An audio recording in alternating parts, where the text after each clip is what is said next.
You want to go places in Australia, you have a local fella sitting next to you too, just quietly. You can go anywhere you want. Yeah, right. Especially the last few years, you know?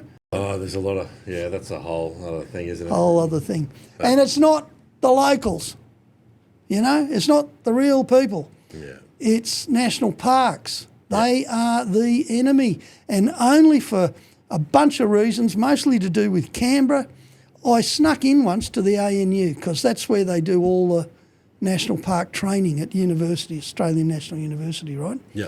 So they've all got to have degrees now. That's the first thing. That is the most lefty institution in the entire world. Canberra is a lefty city anyway, but they get lectures in everything, you know, but none of it's about... National parks originally was pieces of land set aside for the enjoyment of the people. Yeah, you just couldn't be privately owned. Couldn't be privately owned. Yeah. Horse riding, motorbikes, whatever. Now, I know they get a bit busy and they have to restrict them closer to the city and all the rest of it, you know. In the States, they found a lot of different ways to go around that, mostly by monetising it, you know, getting a private contractor. But I think one of my seminal moments, I think that's the word, was in South Australia, where I'm from, where I ran into a bloke I used to know, went to school with him, on radio school, but, you know, we used to pedal the same speed. Yeah. And he'd been in national parks because he was the third son of the local cocky, couldn't go on the land. So he was a national parks groundsman. Right. He could drive tractors, he could chop wood, he kept the barbecues clean, the toilets clean, knew more about that area because he was third generation South Australian than anyone, you know. Yeah. He could tell people stuff. One day they came in and said, "Oh, you haven't got a degree, so we don't want you talking to any of the visitors anymore." Wow. And in fact, if you need anyone to talk to him, here's your new boss. His name's Frank or whatever, and Frank's some city kid who's been trained. He's got a piece of paper. He's got a degree. He's got a piece of paper, and not only that, Frank's whole jurisdiction is to lessen the impact on the environment, as he's been taught in Canberra, which means keeping people out because people are bad. Did you know that? People are bad. Now, the next thing, you got Victorian bush burning down all over the place. You got crap going on because these idiots don't know how to manage the land. Give me the Samson Desert. I'll go down to Belmont Rifle Club. I'll open the place up. I'll give everyone there, everyone who can hit a matchbox at 20 metres, I'll say, listen, November, that's your month, hot as stink, no one wants to go there. We're going to keep everyone else out. We're going to let you out there. We don't want, you can add camels to the list. I tend to think they're almost indigenous, but we don't want any cats. Right, Fackle, yep. No cats. Now, as a regular Simo visitor for the last 50-odd years, I can tell you that in the old days, you'd go there early in the morning, you see little lizard tracks, you'd see the birds. The Simpson in the morning desert is so full of life, it's not funny. Yeah, used to be. Yeah. I think I picked up the last bilby in about 2014. Dead. Cat. Wow. The only animals you see there now are cats.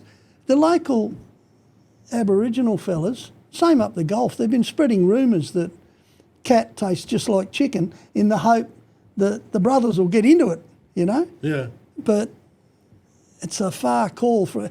All they need to do is... But you see, lefty logic, greeny logic says guns are bad, you know? Yeah. Guns are really, really bad. Personally, I don't have a gun anymore. When I was in the bush all the time, I did. Yeah. You need a gun sometimes. Guns are a tool. Guns are a machine. Guns are a lovely thing from the machinery point of view. Guns are also a weapon. People kill people with them. You know, Sean knows all about that. Stick them to one side, maybe, if you're in civilisation. But out in the bush, a gun is a management tool. Biggest problem up Cape York, pigs. Yeah, for sure. What are we doing about pigs? Oh, let's, oh, gee, hang on a minute. Oh, no, we don't actually have that. You know, we can't get rid of them. Dingoes, Fraser Island, they used to... Oops, here I go again. Someone told me that they used to bring in shooters from out in the bush, roo shooters, to do a cull every now and then. But then the greenies got so hard on not killing things that now we have a problem with dingoes chasing kids. Yeah. Okay? And you multiply this problem. I'll never forget down near Dargo once, driving through a little place down there.